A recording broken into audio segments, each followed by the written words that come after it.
We're here today in Biloxi, Mississippi.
Now it's recording.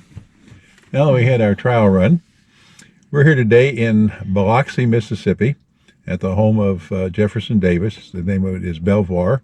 It was his last home that he occupied. The house is still here. I think his presidential library is here, probably a museum. It's a pretty good-sized complex, about 57 acres.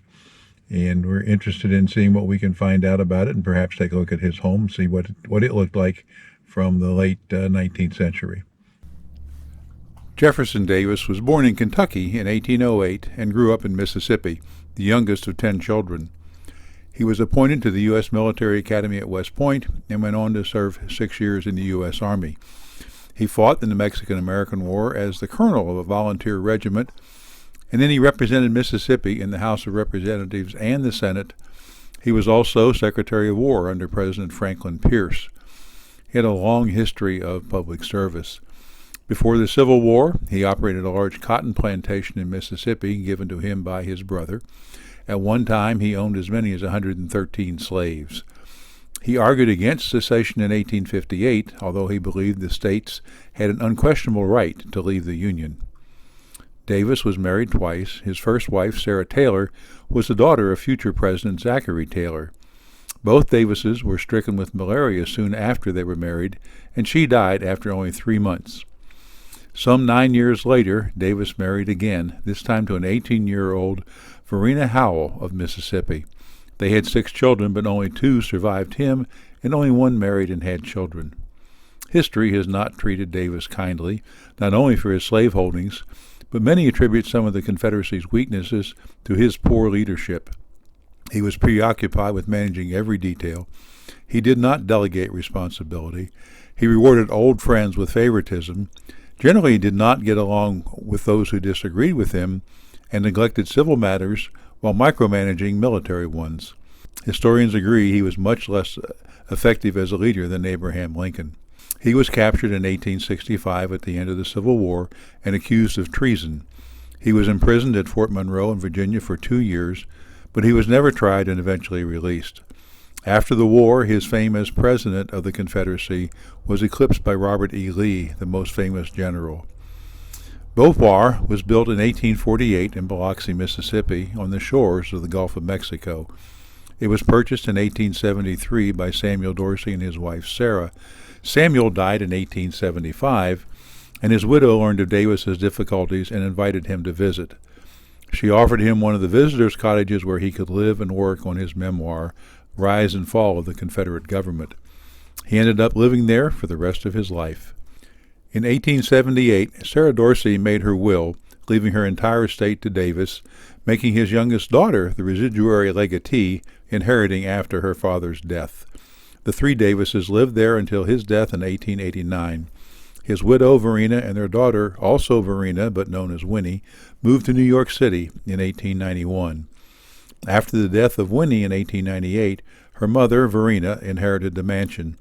She sold it in 1902 to the Mississippi Division of the Sons of Confederate Veterans, with a stipulation that it be used as a Confederate State Veterans home and later as a memorial to her husband. It was used as such a home until the death of the last veteran of the Confederate States Army in Mississippi in 1953. At that time, the main house was adapted as a museum, and in 1998, a presidential library, similar to other United States presidential libraries, opened on the site. The library is operated by the National Archives and Record Administration, which operates all of the presidential libraries.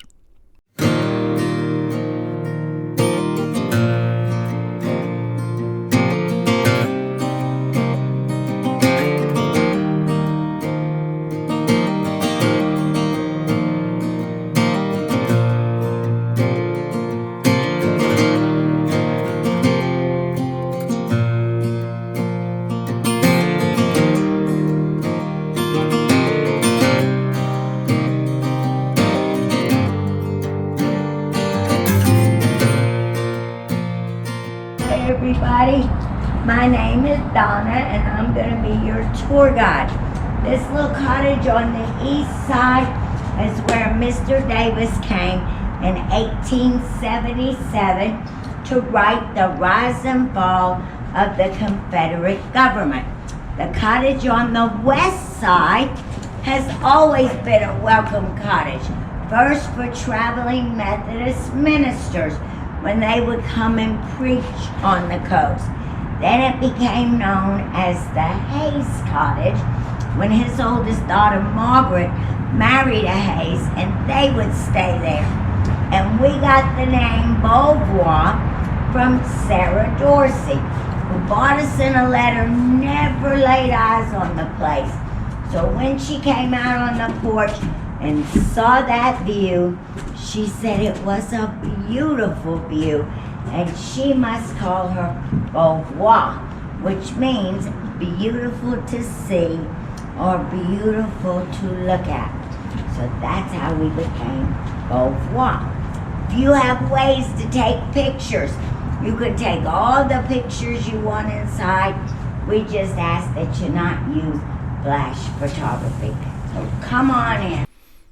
We hope you've enjoyed this brief visit through Beauvoir in Biloxi, Mississippi. It was an interesting day to spend there and brought back some of the cultural heritage of the South and Mississippi in particular.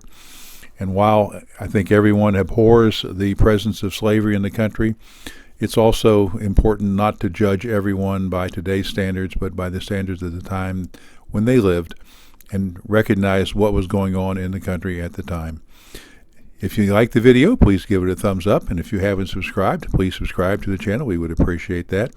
In the meantime, as we travel around the highways and byways of America, we hope to see you. If not, we'll see you next week on another video.